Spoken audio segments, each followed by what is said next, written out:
All right, switch gloves. Now moving to remove the left main gear. Place it on jacks, disconnect retraction mechanism, done. Retract the landing gear, done. The side brace link assembly may be removed in the following procedure. First step is to disconnect the assist spring and the push-pull cable. That's this assist spring and the push-pull cable going through the side brace right there. Here we're under the plane. There's the assist spring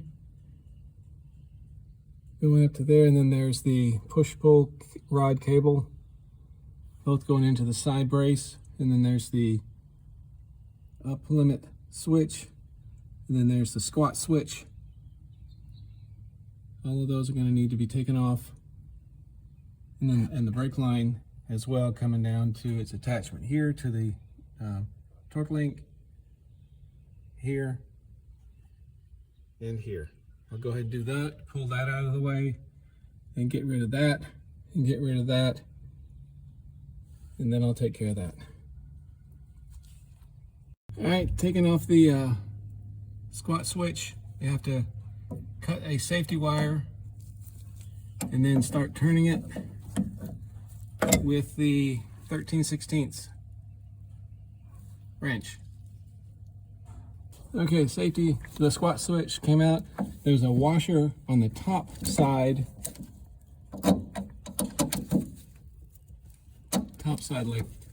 Like that. There's a washer and a nut on the top, but only a nut on the bottom to hold it in place. And it switches real easy. Still works good. I just have to set it to the side. Now take the brake line off because it's zip tied to the brake line.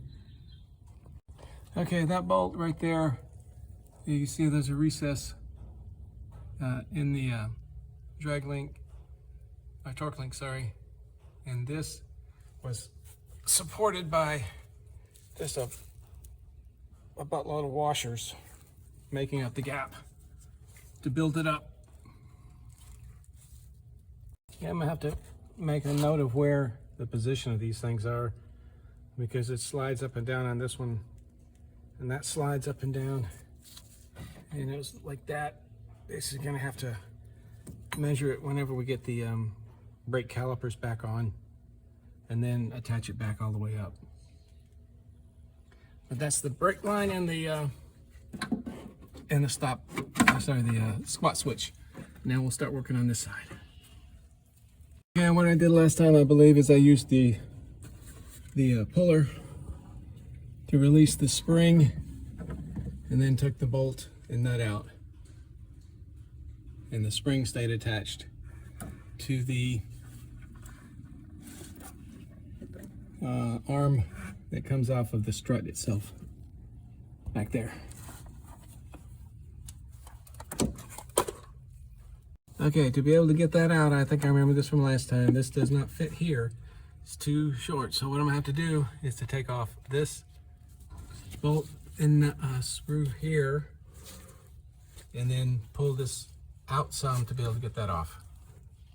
Okay, I'm gonna do a shake test, show the looseness of this.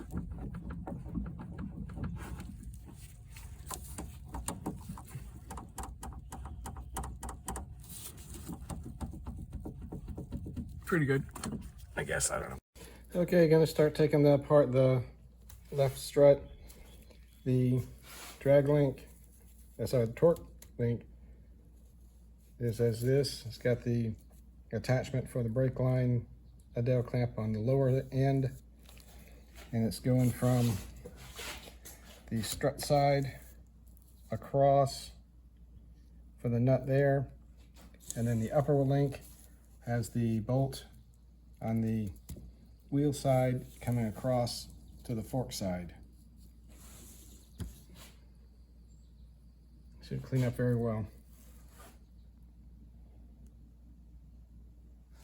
Probably gonna have to get a new brake caliper, because see, look, it's got a heat line where it was overheated, so it's toast. Okay, here's the torque link set up.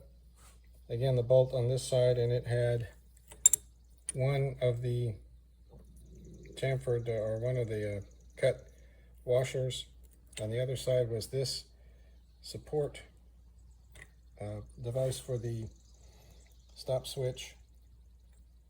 That went into a little hole there. It was just riveted, but it came right out, so I don't know if it was actually riveted.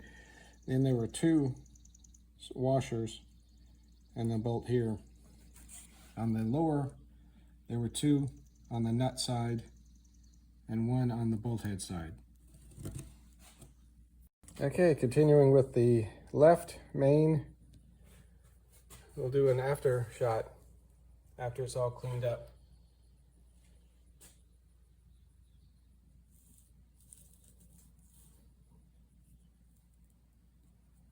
Okay, here's the left side, all done.